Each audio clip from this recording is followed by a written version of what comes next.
We're live, you guys. You can cheer. You should cheer.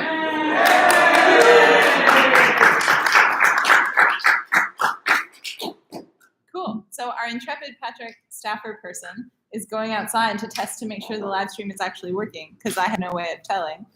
I'm going to go stand up behind this podium and pretend like I know what I'm doing. Thank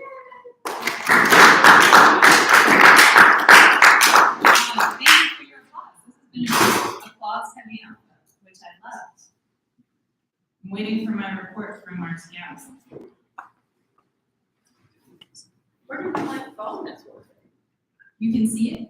My mom just texted me. She said, "Yes, it's working. Hi, Mom." All right. I think we're going to give it a couple minutes just for people to show up. Unfortunately, I do not have a stand-up routine that I can run through while I'm up here. But I can go and adjust the camera a little bit. I don't think anyone too much taller than me is going to be reading. You don't know who's on first?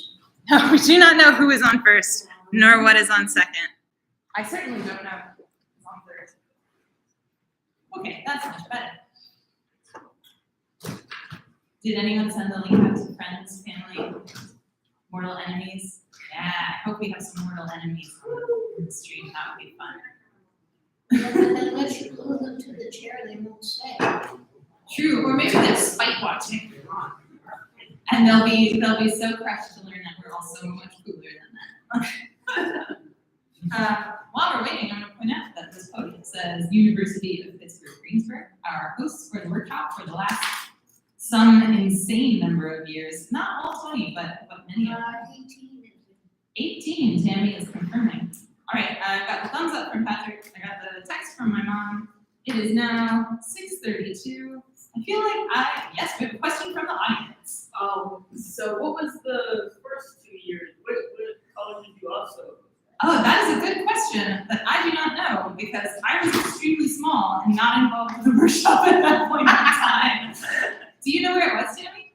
It was on a college campus near where they were putting the science fiction convention for those 2 years. Oh, Confluence? Yeah. Okay, so wherever Confluence was being held in those 2 years is where Alpha was, because for a long time we were associated with Pittsburgh's annual science fiction convention, Confluence, and it still goes on around the same time of year as Alpha every year. I think at least one of our staff members is definitely going to go to it and have a good time. So we'll interrogate you when you come back about what goes on in there these days. All right, I'm going to get started with my little intro, and then we're going to get into the meat of the event, which is why I assume many people tuned in. I cannot actually see the numbers on the stream from where I am because my new glasses are not that good. So we'll just assume it's gazillions, or at least like whatever number makes you feel comfortable. Imagine a number that makes you feel comfortable when you get up here. That's the number it's going to be. Okay, so the Alpha Workshop for Young Writers, which I hope you have tuned in to see. If you haven't tuned in for that, you're going to be disappointed. But probably you have, because I don't know how you would have got this link otherwise. The Alpha Workshop for Young Writers is a residential program for science fiction, fantasy, and horror writers aged 14 to 19. The workshop was founded in 2002, which makes this our 20th anniversary. And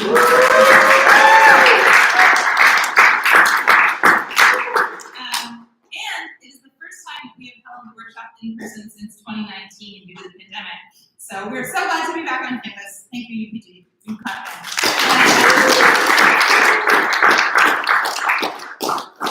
Usually, oh my God, I'm doing the nervous hair thing. Everyone on YouTube can see my crazy hair. Usually we have a reading at the local Greensburg Barnes Noble, and it's a great time, and the community can come in, and we get to see folks from around. They get to come hear our students read. But because we're being pretty scrupulous with our COVID precautions, since this is our first year back on campus, and we really thought it was important to do an in-person workshop, but we are trying to be as safe as possible, we opted instead to do a live stream, which means that parents and alumni and friends of Alpha will all have the opportunity to tune in for some readings from our students and a reading from our guest author, Tamora Pierce, who has been a guest author at Alpha since its inception, which is a couple of breaks, but those don't even count. So we're very excited to bring you our students and bring you Tammy, and we're excited to have all of you able to tune in and see it for the first time. This is very cool. Usually, our students get to read to a bunch of people from the community, which is really great, but it's very fun to be able to have everyone who can't get to Greensburg tune in. Without further ado, we're going to get into our student readings. Our first student reader who's going to come up and give you an amazing performance is August. So if August can come on up, I will see you.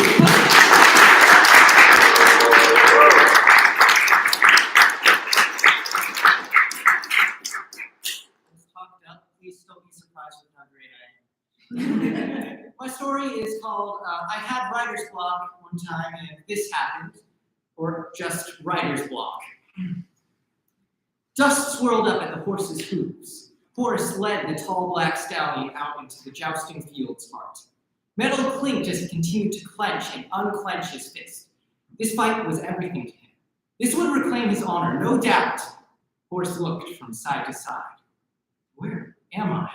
He held his helmet's visor open, squinting. Horace, dost that be thou? Someone called from the other side of the long track. Astride their pure white steed, the knight in gleaming armor waved. Horace's eyes widened. Hark! Jimmy? Horace smiled at the sight of the familiar face.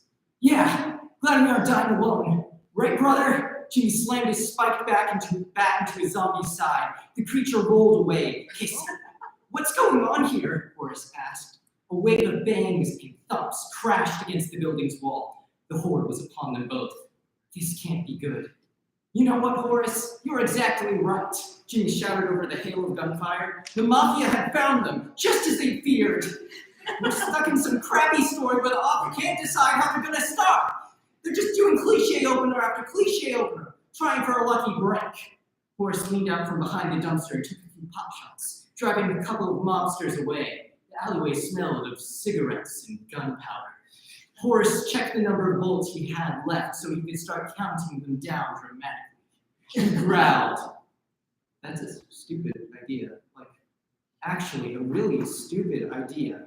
Exactly, Jimmy nodded, tugging at the emergency brakes. The cord was cut, dastardly bandits. If Jimmy couldn't stop the train, it'd hit some poor sod tied to the tracks. This is a goddamn train wreck, this is. I don't think the author knows how to write a clever character, Horace shouted to the conductor. Why wouldn't they stop him? His life was at stake. If there's an easy option for that, it is not puns. That won't save your story, guy. Help me! Help! You'd think that if it were a real try, we'd get to at least explore one of the plot lines. Jimmy slammed his drink down on the counter. Froth sloshed down onto his hands. With how they shook, the foam fell away quickly. What if one of them was interesting, you know? Horace, private eye, watched him from across the room. His eyes were shadowed by a wide-brimmed hat. Jimmy was drinking heavy, but he didn't look like the perp. Even sobbing drunk on that Route 12, he refused to fess up. Maybe he really was innocent, was what I wanted to think. The thoughts would get him killed in my line of work. Jimmy hiccuped, half collapsed over the bar. If only that damn author had an ounce of dedication, I'd be living the good life. The war raged on. Horace ran out into the crossfire, defying orders and common sense alike. He had to find Jimmy. He had to. Jimmy, he shouted, his boots squelched in the mud. He scrambled low to the ground to stay safe. We're not even telling a real story. This sort of crap is way too symbolic. Jimmy? Jimmy! Jimmy raised a blood-stained hand out of the field of unreasonably tall grass. I'm still here, Horace. I really am out of things to say. Can't think of anything but the gimmick of the scene. But it'll be all right, Horace. It'll be all right. Snow pounded on the ramshackle hut where the two made camp. Tomorrow, we'll be gone. The blanket was thin, and Horace shivered with the fever, but it didn't pain him. They'd run out of food days ago, and rescue wasn't coming. Better than to be dragged through this endless cycle of unlanded stories. Tomorrow will be in a better story than this one. Jimmy gripped Horace's hands tight. Trust me. Trust the author. He reconsidered. Okay, maybe you shouldn't trust the author. I mean, you know. Soft orchestral music played distantly. Jimmy took Horace by the hand. They walked through twilight meadows, climbing higher and higher on the hillside, until the entire night sky opened up in front of them. Jimmy smiled at Horace, eagerly awaiting his boyfriend's response. There's so many stars up there. No one Horace glanced at Jimmy bashfully for an instant, but settled into place. He looked up into the bright lights dotting the world, fully at peace. Thanks for bringing me here. It's really pretty. Yeah. Jimmy guided Horace down to sit next to him. He dropped his head onto Horace's shoulder. Looking out at it all, you can't help but think of how small you are. And if anyone actually likes this sort of meta humor. Jimmy nudged Horace and squeezed his hand. I'm sure no one likes meta humor as much as I like you. Where is this even going? Horace tracked his way through the back alleys, following Jimmy's note from the night previous. His friend / dueling opponent versus / prime suspect boyfriend had such a grave look on his face when he handed the note over. What could it have meant? Ugh. Is someone there? Jimmy's voice choked. Horace looked down and realized he was standing over the very person he came to meet. This is terrible. Horace paled at the sight of Jimmy, aghast. Crumpled on the sidewalk. It looked like his best friend / prime suspect boyfriend was dying. There was blood everywhere, in a hyperbolic sense. What happened to you? You called me to meet you here, and then this? They got me. I can't feel my legs, Horace. Jimmy tried to muster the strength to move his head. This really might be it. Horace raised a palm to cut Jimmy off. 1 minute. Huh? Jimmy stopped dying for a moment. Author left. They hated all of those. Oh, yeah, me too. Jimmy yawned, getting to his feet and wiping off all the blood that had come from his cut-off legs. Want to get a burger? I'm hungry. Thank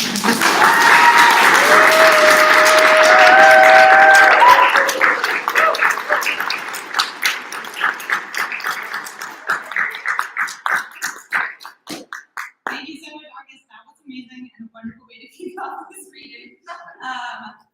Yeah, that was great. Okay, so our next reader, and I do want to say we've got some reports from the audience that while they can hear well enough, it may be helpful for clarity if you can lean into the microphone a little bit. So with that in mind, I would like to bring up our next reader, April.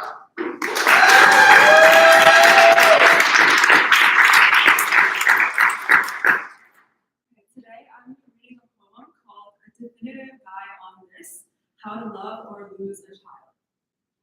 It goes like this: sallow fingers bleeding crimson with the sauce of whom shall roll.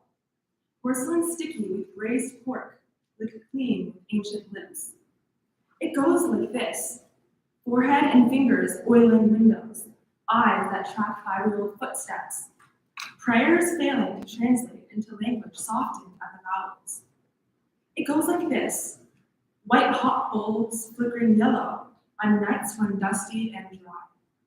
Muscles and tendons and peeling arms, flex beneath 8-ounce weights. The shining eye whites at every game, the custard soft rose scented comfort, the lilt of I love you. It does not go like this. It goes on, lips protecting against words and kisses, to mature, not mollify. Carving scars and keratin and bone, hoping our shoulders carry the weight. Thank you.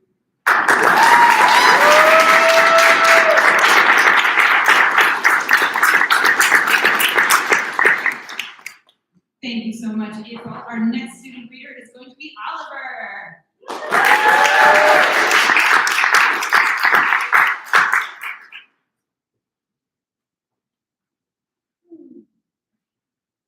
Hello, everyone. I am reading a beginning excerpt from a story I scrapped called Seal Cross Colossus.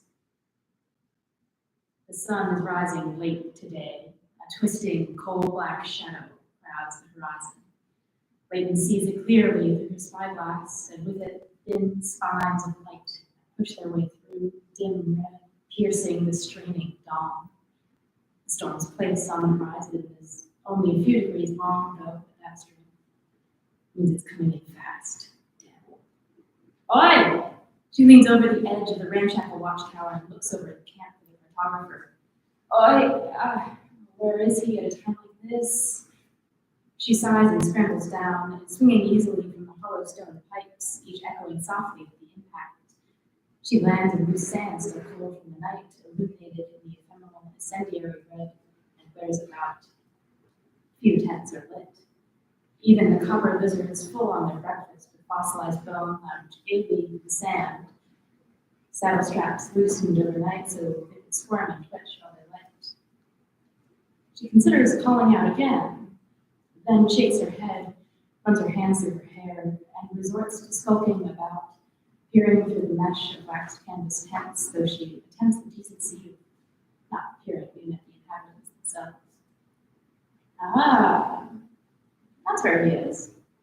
The cartographer is easy to find by the thick piles of paper barely visible through the tent cloth, black and red parchment coating the rugged floor. He, too, is nearly buried beneath them. Santa's on launch in an hour, and the storm shouldn't be a problem for a while, at least until we start moving. He'll be awake by then. Back by her own shelter and exempted of the responsibility to do anything else, Layton packs a small bag and dresses accordingly. Heavy boots, loose pants and cloak, her grandfather's old army coat pressing hard against her shoulders. A spear, of course, and a pack of flares, one of which clips to the back of the belt. Isn't it lonely? You know she didn't mean it like that. But ye gods, I've got to get walking. Layton forces herself out of thought and into motion, finding the path the camp had taken a few days ago and walking opposite, delving out into the vast and empty sand, giving a silent prayer to the weather in the magnetic direction. The red on the sand has lightened to a softer orange, and if she looks closely, she can distinguish the peppering black and gray in the white sediment, little chunks of crystallized bone, charcoal that crumbles beneath her step, if not first stolen and consumed by a scurrier or some other small creature just waking up and searching for breakfast. The Monty, too, has started moving. She stops to let one slither over her boots, feeling the vague tapping of the legs over the toes, then back onto the sand. Two more follow behind. Not fewer feet on the last one. Maybe it's a juvenile. The biologist had said something to that effect before he died. In remembering this, the image grows fuzzy, and she realizes with a morbid frustration that she's forgotten his face. She continues walking. The land slowly changes over the 3 miles she crosses, grass pushing its way through the dusty ground, vultures and kites soaring in the dye-pink sky. Ruins carved up from the ground, still full enough of nutrients to support this sparse planet life. She perches on a spongy spire of concrete and scans the horizon. Blackish indigo clouds to the west, though they're only ash rain, not a storm, and seem to be stuck in place.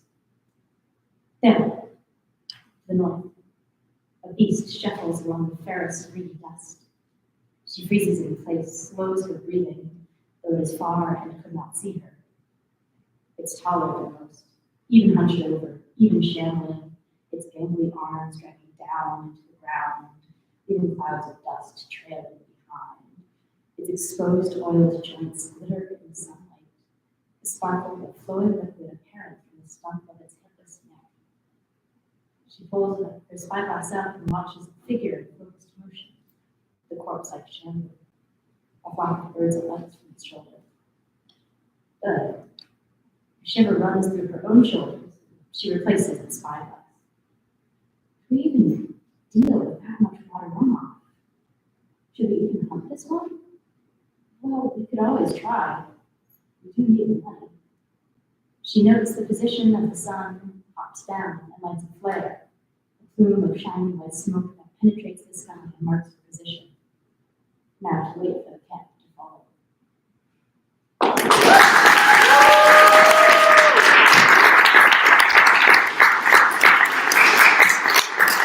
Thank you so much, Oliver. And then our final student reader before we go on to Tammy is going to be Sri. So bring us home, Sri.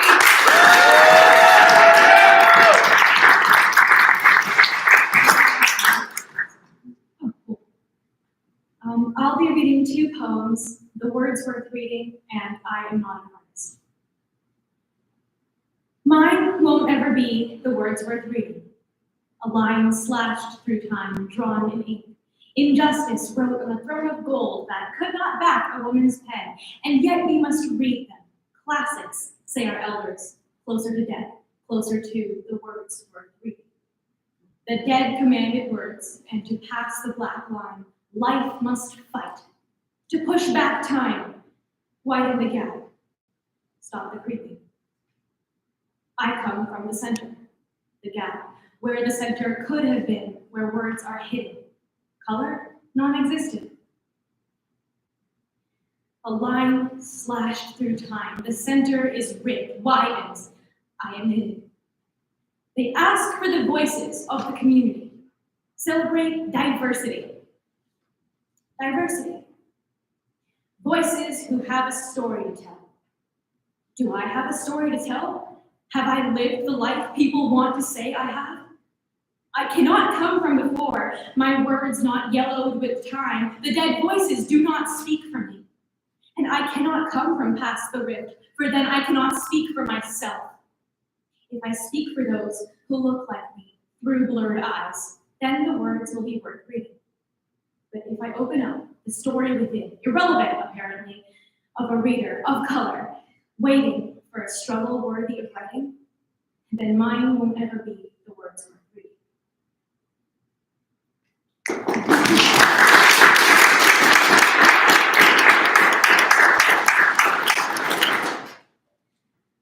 I am not an artist.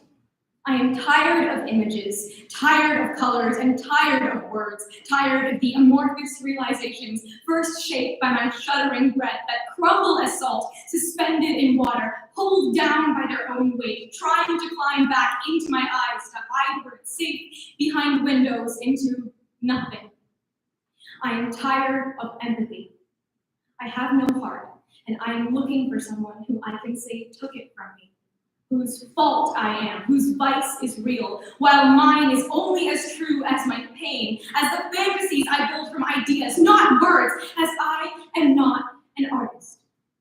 A poem should end in hope, but anger chars the rope I try to climb, to all the words that aren't mine, that were stolen in a game of finders keepers, in a cutthroat world where only the best get to be authors, and the rest of us are too many stale copies of a hopeless story. And I do not care how a poem should end, because I am not an artist. I am not beautiful.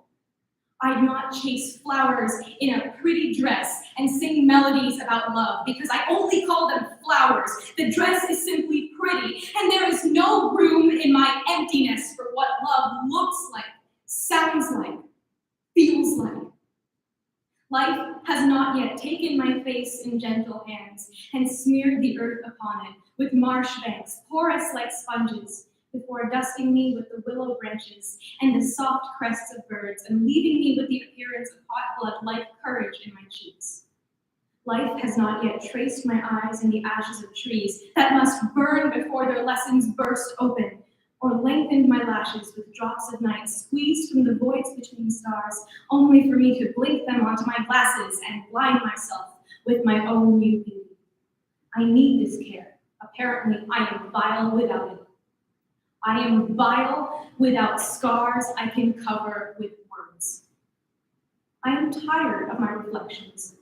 I am tired of wanting realizations to shape, of waiting to shatter as someone shapes theirs, of waiting for a better reason to be unbroken. But I have no excuse, save I am not an artist. Thank you.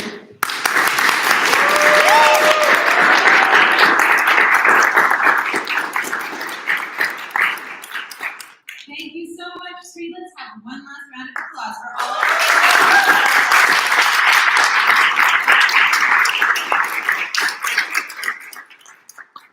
All right, so our next reader will be our guest author, Tamora Pierce. And if I attempted to give a full bio of Tammy listing every book that she had out, we would probably be here for the rest of the night. And I know that the kids have stories that they need to be writing, so probably that's not feasible. But I'll name a couple of the big guys. So Tammy is the author of The Lioness Quartet, The Immortals Quartet, The Circle of Magic series, and most recently, Tempest and Slaughter. I'm looking over here like, is that the most recent book, or have you snuck one out at some point? So Tammy is just wrapping up 2 days of lecturing at Alpha, following Elia Dawn Johnson, who was our first guest author. And tomorrow we will have Nisi Shawl, and then closing out the end of the workshop, we'll have Mike Arnzen. We're really grateful to all of our guest authors for bringing all of their genius and all of their compassion and mentorship to the workshop every year, especially Tammy, who has been an integral part of Alpha since the very beginning. So we are really excited to have her come up and read tonight for us and for all of you. So Tammy, come on up.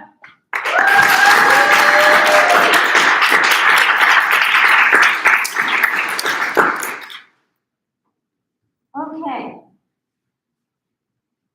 This is going to be a little longer than the previous reading, for which I apologize. But they said, do this story, and it's a story like Greensburg, so I'll do it. So there. Just in this background, this is set in the universe where Alana and the Ali books and the Kel books have taken place. And once upon a time, there was a colossal battle off the coast of Summersea, and we got to meet our first Kraken. Whatever. And I was asked to donate a story for something, so I thought it'd be fun to take a look at one of those creatures in another place on another occasion, so here goes that. And it takes place on the sea farthest across the Great Ocean, that also lays off the shore of Portal and its neighbors. Oh, and I stored a soul stole from the Chinese pirate family clans, just because I could. In my third year as the Journey of Ship's Mage, Captain Neela announced that we had been chosen to lead a convoy of 5 ships. We were bound east to the distant realms of Karvak, the Copper Isles, and Tortal. The choice of lead ship made by the Council of the Free People was a great honor. My Aunt Neela, young to be so singled out. The run was perilous, but the rewards would set up all our crew for life. The week before we were to set sail, we received a message from the Lord who ruled over the port. 2 guests had done his family a great kindness. He would appreciate it if they could travel east with us. I won't wait. They board by dawn or else, he was snapped. But the newcomers arrived at sunset the evening before we set sail. The wagoneers who delivered them carried 3 crates of their property into the hold. Both newcomers also had 2 large packs apiece. They traveled armed, the shorter one with a long bow and quiver full of arrows, the taller with a pair of 6-foot-long spears. My aunt greeted them on the deck. I am Captain Neela of the Sea People, ship's captain of the Journeyer. She nodded to me. Charlie here is Chief Mage. She will also act as your guide and acquaint you with our ways. Have you other weapons than those you carry? They nodded. Put them over there. She pointed to a barrel near the gangway. We will keep all but your eating knives for a minimum of a week, if not the entire voyage. It depends on your behavior. She watched as they put 1 pack in the barrel and added their personal weapons. There were more than I expected, tucked in pockets of their clothes and under their belts. When they showed us only eating utensils, chopsticks, and simple knives, Neela motioned for one of the hands to put the lid on their barrel. She resumed her welcoming speech. There are other rules posted in your quarters. Can you read Thak or Yamano? They were 2 of the most common languages between the kingdoms north of the Inland Sea and those south of it. Both of our guests nodded. Good, Neela said. Ignore our rules and we will set you down on the nearest island. There will be no debate. Have you gone to sea before? They shook their heads. If a crew member issues an order, obey it. Do not argue. Charlie here will answer questions, but do not interrupt her or any other sailor as they work. She sighed. I hope the governor told you this voyage can be hazardous. If you change your minds, tell us before we clear the Yulon Strait next week. We will set you down near a city. What are your names? I am Keon. The brown-skinned man had a deep, soothing voice. He was 6.5 feet tall and walked barefoot. We will obey. We know the voyage has dangers, but it is the only way we can reach our friend in Tortal. His eyes were coal black, and his black braid hung to his shoulder blades.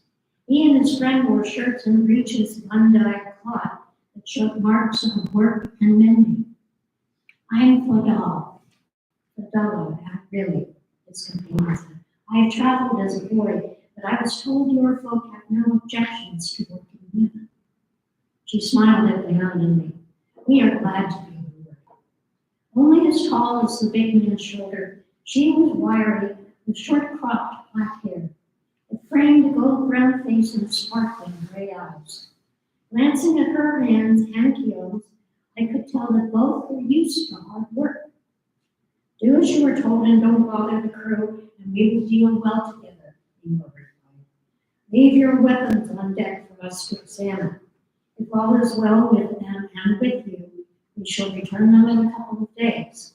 You can keep your eating knives, of course.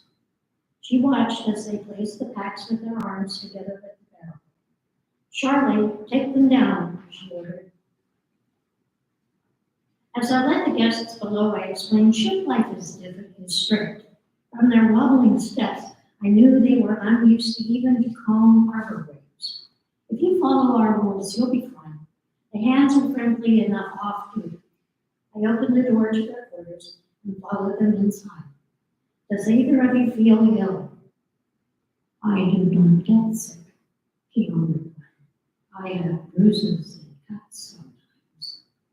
Fadala set her packs on a bunk. I don't know if we'll get sick. We've never traveled on ships, only riverboats. I called the light into the chamber's globe and pointed to the list on the back of the door. Do you read travelers' letters? They nodded. Most people who took long journeys knew the language of the free people. Then go over this. Ship's rules are strict but necessary. If anyone with a red cloth cap orders you below, come here and close the door behind you. Check to be sure the chamber pot is clean. One of the hands will show you where to empty this. If any officer gives you an order, obey without question. They won't be ridiculous or dangerous, I said. But we have set people ashore when they don't obey ship's law. I tapped the list of rules with my finger. Do not worry, Fadala said. We have traveled a great deal, even if it was only by land or river. We will obey your rules. Fadala is good with rules. The big man spoke slowly as if he considered each word as he said. Is there work we may do? We like to work. I shall ask the other officers, I promise. What can you do? Chop wood, chop trees, break rocks, carry heavy things, I sew, I know how to catch river fish. No doubt I could learn to catch those at sea, too. I can cook.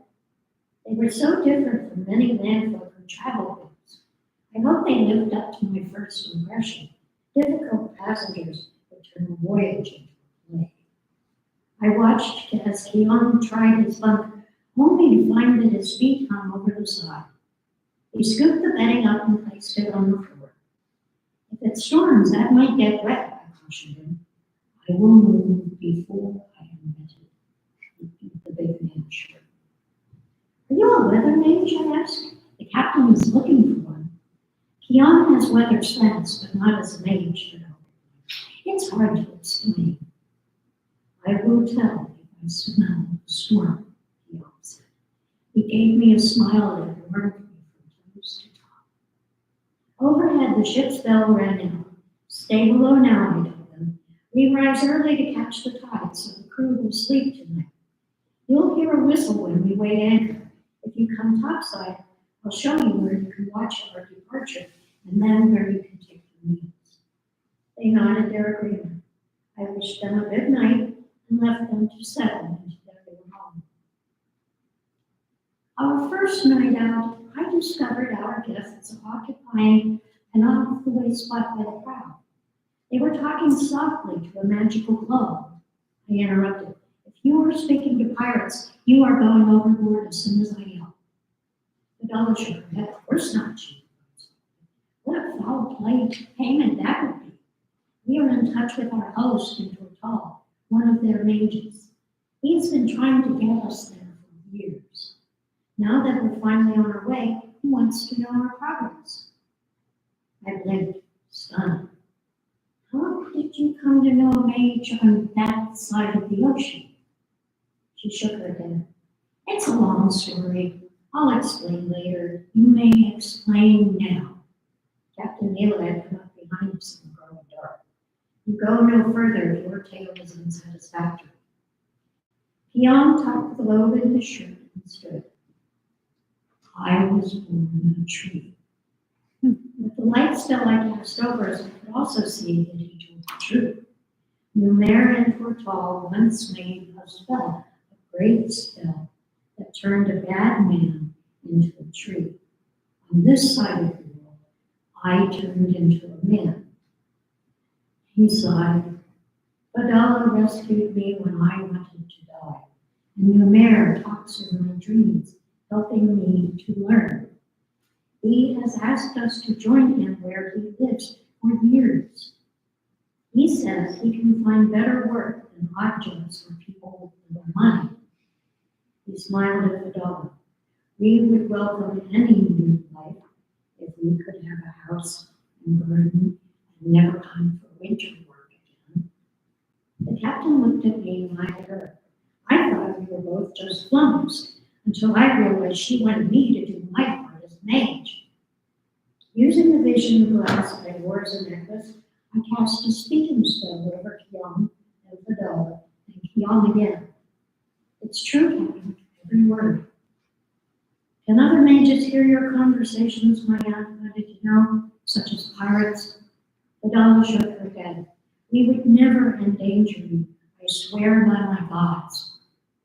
The light in my crystal remained unchanged. She didn't lie. Wrongdoers have been known to smuggle mages aboard vessels. We can never be too careful. She sighed. They say the strangest tales are told by sailors, but yours proves there are exceptions. You may join me in my second for supper tomorrow. I want to hear more of your travels. The strange pair nodded their agreement. I lay awake in my bunk long after I tuned in. What kind of mage could turn a tree into a human? What kind of mage could do so on the opposite side of the world? The next night, I found a listening spot near our guests as they communicated with this Numer. So odd a conversation was across thousands of miles of ocean and islands. They told him what they had done that day and described their conversation with the captain. Numer himself was odd in his speech, stammering and stopping to find different words from those he had just used. The only thing to show his power was the distance at which conversation was held. Finished, Kion and Fadala went below. I continued my watch over the moonlit seas, considering the kind of power involved with those two and their friend. At watch's end, I reported to the captain. When I finished, she only shook her head and muttered something about the mage touch. We worked our way east across the Luan Strait and its islands, collecting 4 companion ships, the Storm Singer, Gunwing, Nightingale, and Grace. We had worked with all their captains before we cleared that. Guillaume and Fidala were quick to pitch in with chores, however dirty. From their stories, they had traveled for years taking up jobs. Fidala was chatty, trading talk of their travels for my seafaring adventures. Guillaume was quieter but kind. Along with his labor for the ship, he whittled beautiful small bird and fish figures as gifts for the crew. At night, if the weather was clear, the three of us would trade names for the various stars and constellations. Guillaume and Fidala knew some in 4 different languages. The weather was brisk, speeding us through the strait. Everyone was glad. No one cared to linger in that web of islands and hidden raiders. Though each kingdom had patrols all along their shores, captains and crews knew the pirate fleets had their choice of hideouts and attack points. Once we were out into the infinite ocean, as my people called it, we were able to take a breath and relax. Our 3rd day beyond the strait, we had to skirt a floating cluster of planks, ropes, and barrels. What happened? Fidala asked as we watched the mess fade in the distance. The storm? Some of that wood is oak. Guillaume's voice was quiet. Oak does not easily surrender to violence. Conferring through speaking spheres, our captains decided to put the wreckage well behind us. We took a more northeastern tack at full speed, away from that spread of ocean and its wreckage. 2 days later, the lookouts called the alarm. The Grace was missing. Our ships spread out and circled, hoping to find some clue as to what had taken place. We had no luck. There had been no storms that we could find. We mages had spotted no nearby vessels nor scrying devices. Finally, Neela issued the command for our vessels to move in closer together and continue east full sail. To ensure we cleared that unfortunate expanse of sea, she told our mages to call up extra wind until midnight. After lunch the next day, one of the hands and I carried the weapons Guillaume and Fidala had left in the topside barrel to their quarters. They got busy cleaning each piece and sharpening the edges. We may not be sailors, Fidala told me, but we have encountered strange things in our travels. We know the feel of trouble. We like to be prepared for it and hope we are wrong. I went to my bunk and returned with my own bag of equipment. After all, a brush up never hurt. That night I had the midnight to dawn watch on the crow's nest. Before I went up, I rubbed slide oil around my eyes for clear vision in the dark. Climbing, I noticed Guillaume stood at the prow, Fidala on the quarterdeck. The big man had one of his spears in hand. Fidala carried a longbow with a quiver full of arrows at her back. Both watched the sea. I said a quick prayer for protection as I settled for my watch. All seemed calm, but the skin on the back of my neck was prickling. Dawn was on the horizon when my scrying stone blazed. The water around our ships began to turn. I shouted to the helm and cast a wake-up spell for our fleet. Black, snake-like tentacles shot out of the sea. They grabbed our sister ship, the Grace, wrapping around her rails. Fidala shot, but the Grace was out of range of her bow. Watch close to our hull, someone shouted. Another ship drew closer to Grace. Its archers shot into the grasping tentacles. Their arrows did little good. If one tentacle sank from view, 2 more rose to seize her mast and rail. Slowly, horribly, she was dragged onto her side. Crew members leaped overboard, weapons in hand, only to be embraced by the tentacle and dragged down. By the time the sun had cleared the horizon, the Grace and all her crew were gone, pulled into the deep. No sign of them floating to the surface. Full sail! The captain knew a spell that carried her voice throughout our fleet. Full sail, due east! The voice sounded quietly in my ear. Tell our mages, lose 2 days' supply of eastern winds Now. Yam and Fidala came to the captain's table as we picked at her supper. She was about to send them away when Fidala said, "We know what happened to your ship. You attacked." And motioned for them to say, "No," she demanded. Yam held up the globe that he and Fidala used to speak with his distant friend. "Numer is an agent or Tom," he said. "A strong one. May he address you." My aunt nodded. The voice that came through the globe was male and light. The thing that attacked your ships is not about the Kraken. They're very ancient. I had got none remained, but he paused and then said, "I was in error." I felt sick. Krakens were giant, many-armed octopus-like creatures that preyed on ships at sea. In all my time on the waves, I had never encountered any or known anyone who had. I had only seen paintings and tattoos. The second in command cleared his throat, prepared to spit in disdain. He thought the better of it when he caught the captain's eye. "We know nothing of such creatures outside tales, anyway. How do we fight them?" "Your mages have battle skills," my friends say. Numer replied. "You also have Tamora. Eat as much as you can in your biggest pots and position them around your deck. The moment you see a tentacle, douse it." His voice was failing. "I can only speak this way briefly. Once I rest, I will try to help you further." The globe went dark. My aunt looked at the officers. "Use as much tar as we have barrels for." They nodded and hurried out of the room. "Charlie, convey these same instructions to the other ships." I hurried out of the room. I had just nodded off in my bunk the next day when screams woke me.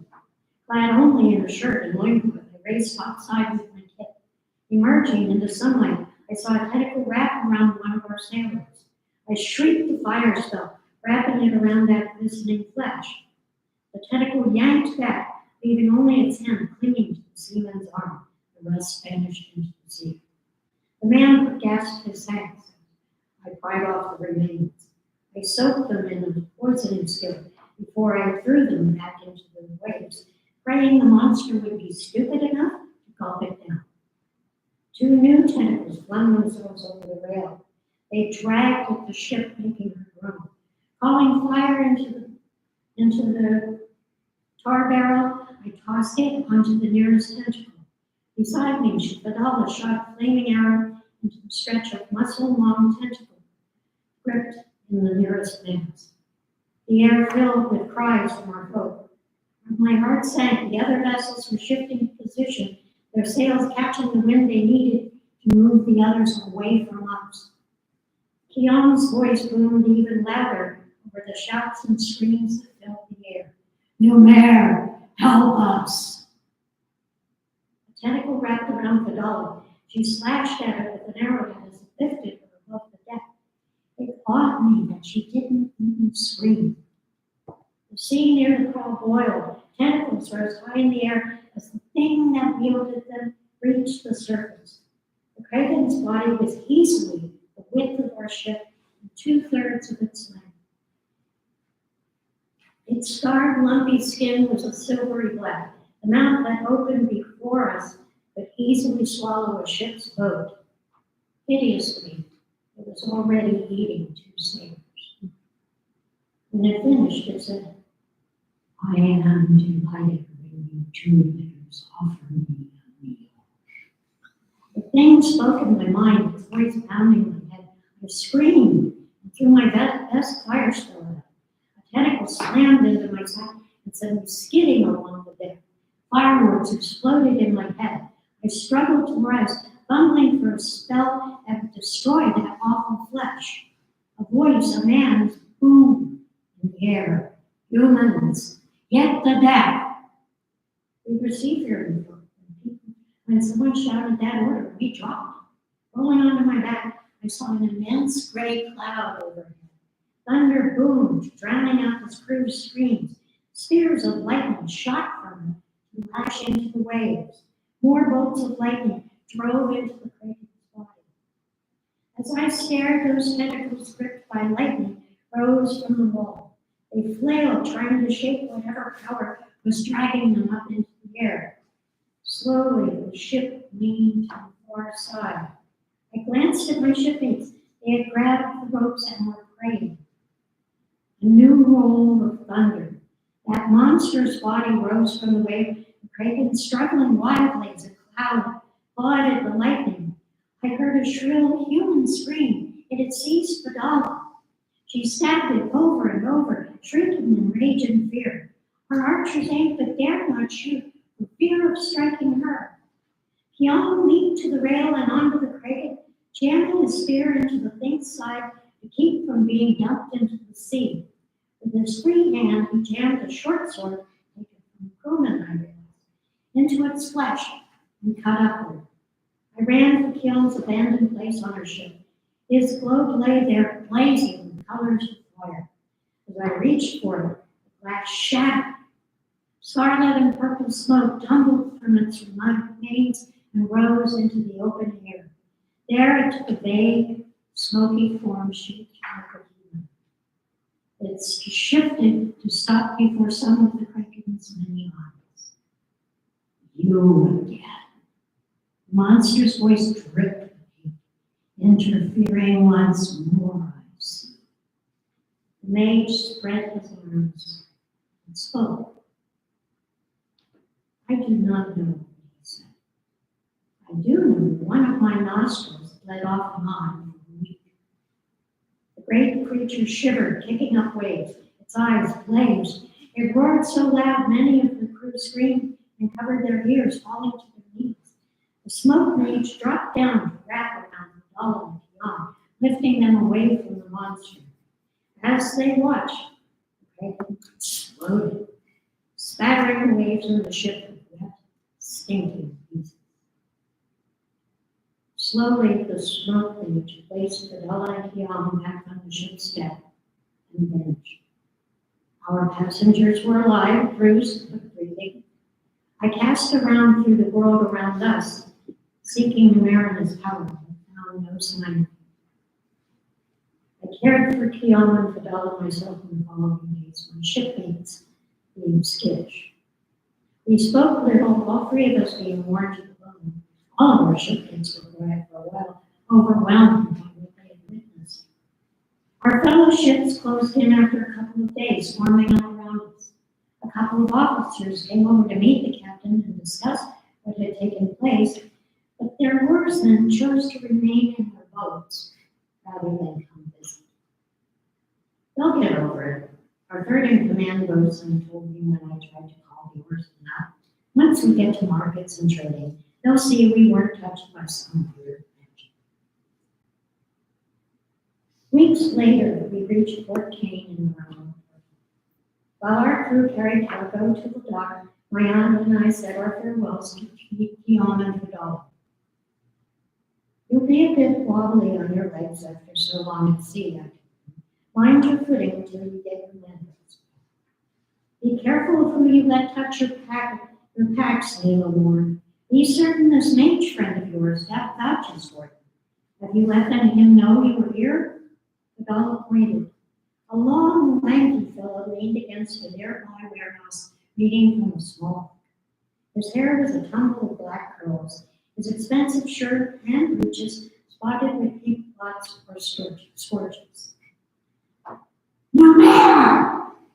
Guillaume's voice thundered over the noise of sailors and merchants.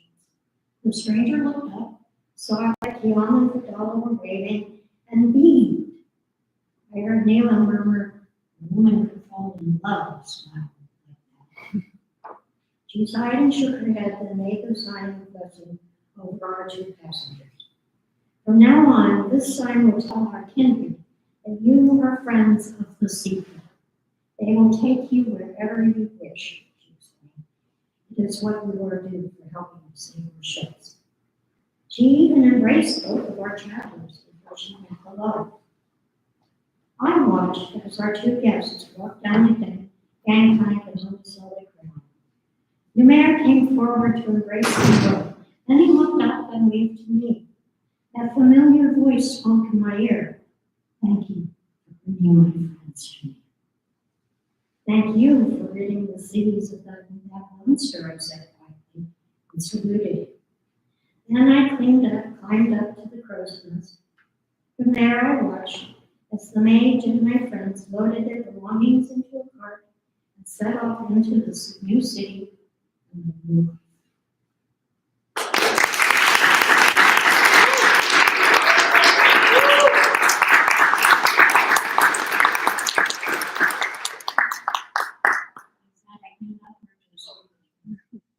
Thank you very much. It has been absolutely splendid, even brief though it is. I wish each and every one of you the best of luck with your current efforts and with everything you do from here on. If you have questions, again, send them along, and I will do my best to answer them. But just keep at it. Being, like I keep saying, being too stupid to know when to quit is a real asset. And I know because you were you and because you were here, I know you will.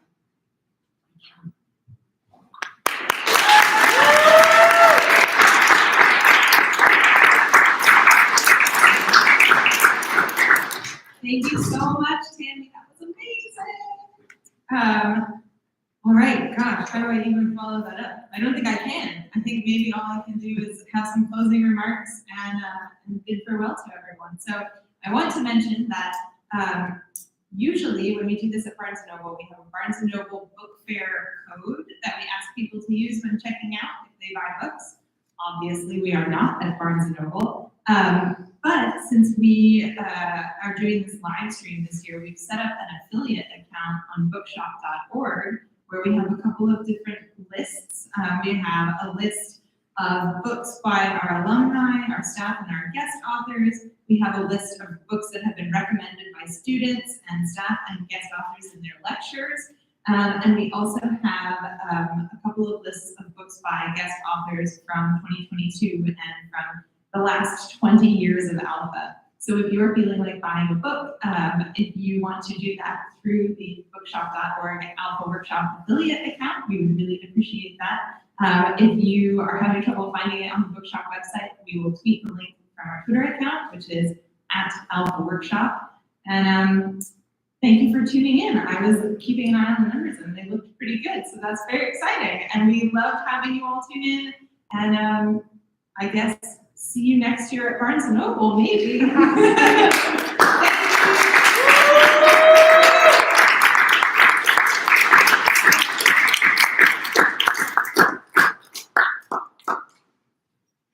I love the tree guys so much. Tree Man!